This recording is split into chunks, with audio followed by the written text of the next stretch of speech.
Matt, tell us about the situation for you when this magnitude 8.9 hit.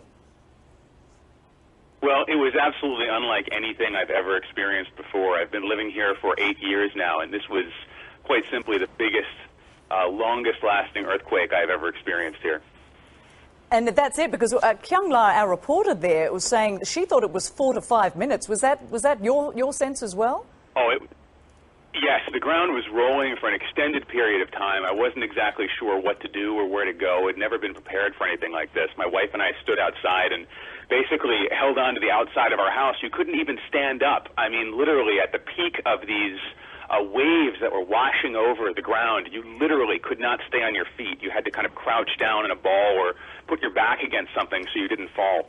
And that's exactly what we did for the length of the duration of it, which I would say was about probably a minute to 2 minutes. It felt like a lot longer than that, let me tell you. Indeed. And are you saying that you live there, or that you're actually traveling there? I actually live here. I've lived here for the last 8 years, and I live on the west side of the city in a little section of Tokyo called Kichijoji. And yes, there are earthquakes from time to time, but we have never, ever felt anything on the magnitude, the literal magnitude of what we experience today. And that's exactly the story we hear. Now, Matt, as we are talking, we are looking at this extraordinary wave, another tsunami wave, moving toward the Japanese coast. And where are you located? Are you away from any threat of tsunami coming ashore?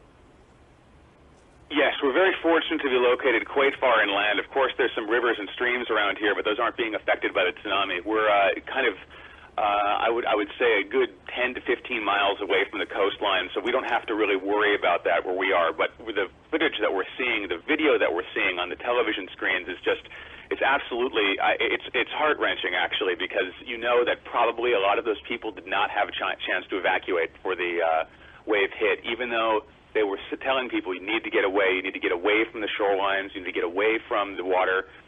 Just watching this wave hit and cars and buildings and houses being swept away in it, I think we're going to see a significant number of casualties, especially up in the northern part of the country where the quake was epicentered. And as you mentioned, you've been there for a number of years. I do have to apologise because someone was actually talking in my ear when you mentioned the number of years that you've been there. How long did you say you'd been there? I've been here for 8 years. My wife is Japanese, and she's lived here most of her life. And I can tell you, this was something neither of us we were completely unprepared for this. It was a beautiful spring day. It was sunny outside. I had just come home from a little errand to the grocery store, and all of a sudden, bam! It just hit, and you could tell this was different instantly from other little tremors that we've had before. I mean, it just picked up in intensity. It ramped up.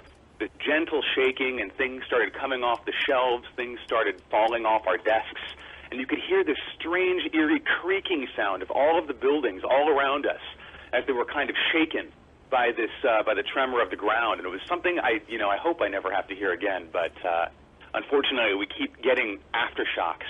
We've had 3 or 4 so far, and there's probably going to be other ones as well. And the reality is, I mean, living in Japan, this is something that you're very used to. But as you say, and of course, as people who've lived there all their lives, they know when this is different, and this felt very different. It absolutely did. I think this is going to be a tremor to remember, so to speak, and I think people are going to be talking about this for a long time to come, because really, Tokyo hasn't seen anything like this in decades.